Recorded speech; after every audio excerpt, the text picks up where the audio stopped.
So next to me is the Xterra, and I'm almost terrified to show you guys because I'm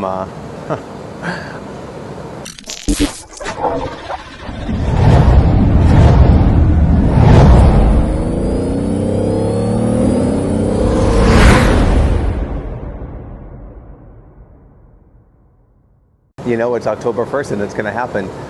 So this Friday, which will be October 3rd, this will be painted. The bodywork will be done, but let's take a peek at some of the customizations that are going on to make this the modern Xterra that I have dreamed up in this mind that I don't know if I'm gonna keep dreaming.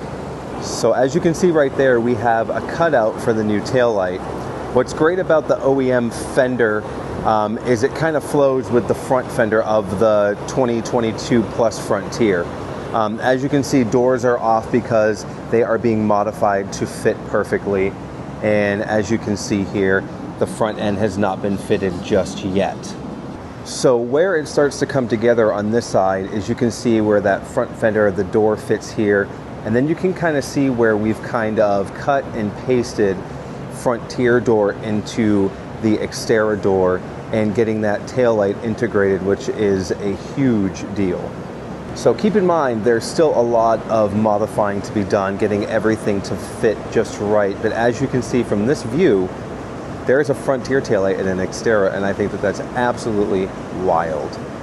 And as you can see here, that rear OEM kind of Xterra fender comes down, meets that Frontier door panel, and then swoops back up to the OEM Frontier fender, which I think actually matches pretty well once we get some paint on it to get it all together. And I love pointing out how this 2025 Frontier door fits and where we actually had to modify that A-pillar to meet the fender. Now this is the only modification you have to make that front clip from a 22 Plus Frontier work. Everything else is plug and play, especially with that front core support that swaps right on. And another detail you'll be able to see here is we're going to modify where that tailgate kind of, that bend really, to make sure it lines up with that new Frontier taillight as well. So what do you think? Is the Xterra going to be ready for SEMA? Is there going to be paint on it by Friday? Am I going to lose my mind? I don't know. But I hope you guys are enjoying this progress and this build, and I am thankful to the community for the support and all the companies that have supported this build as well. And I promise you guys, it's going to get done and it's going to be just absolutely wild. So stay tuned.